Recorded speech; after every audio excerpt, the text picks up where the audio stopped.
میرے آقا علیہ الصلوۃ والسلام مسجد نبوی میں تشریف فرماتے، ایک شخص آئے، صحابی آئے، انہوں نے نماز پڑھی، آ کے سرکار کو سلام کیا، فرمایا ارجع فإنک لم تصلی۔ میرے آقا علیہ الصلوۃ والسلام نے فرمایا جاؤ، تم نے ابھی تک نماز نہیں پڑھی، دوبارہ پڑھ کے آؤ۔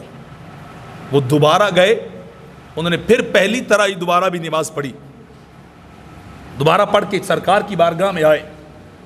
میرے آقا علیہ الصلوۃ والسلام نے پھر فرمایا ارجع فإنک لم تصلی، واپس جاؤ، تم نے نماز نہیں ادا کی۔ وہ گئے تو تیسری بار پھر انہوں نے نماز پڑھی، اور پڑھی اسی پہلی نہج اور طریقے پہ تھی، پہلے انداز میں تھی۔ پلٹ کے پھر جلدی سے سرکار کی بارگاہ میں آئے، سلام پیش کیا تو میرے آقا علیہ الصلوۃ والسلام نے پھر فرمایا ارجع فإنک لم تصلی۔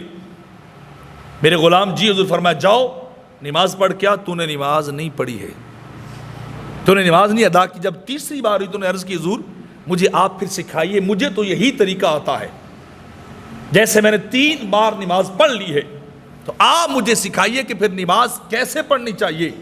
کہ میرے آقا علیہ الصلوۃ والسلام نے فرمایا جب انسان نماز کی ابتدا کرے تو انسان مکمل خشوع و خضوع کے ساتھ شروع کرے، اس کا خیال دائیں بائیں نہ جائے، کسی اور طرف اس کا تصور نہ، حماتن عجز نیاز بن کر وہ اللہ کی بارگاہ میں قیام کرے۔ پھر جب رکوع کرے تو مکمل توجہ انحناء کے ساتھ، مکمل انسان جو عجز کے ساتھ جھکے اللہ کی بارگاہ میں، اطمینان کے ساتھ انسان اپنا رکوع بھی کرنے والا ہو۔ پھر رکوع سے کھڑا ہو تو سجدے میں جائے تو سجدہ بھی اطمینان اور سکون کے ساتھ کرے۔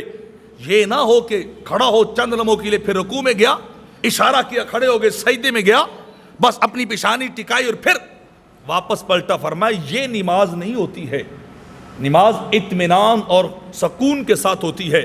تو جب بھی تم نماز پڑھو تو منافقوں والی نہ پڑھو، آئے اور ٹھونگے لگائے اور دوڑ گیا۔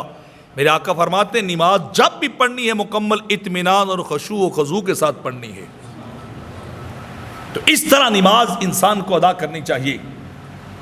یہ کامیاب مومنوں کا پہلا وصف ہے جو اللہ رب العزت قرآن کے اندر بیان کر رہا ہے۔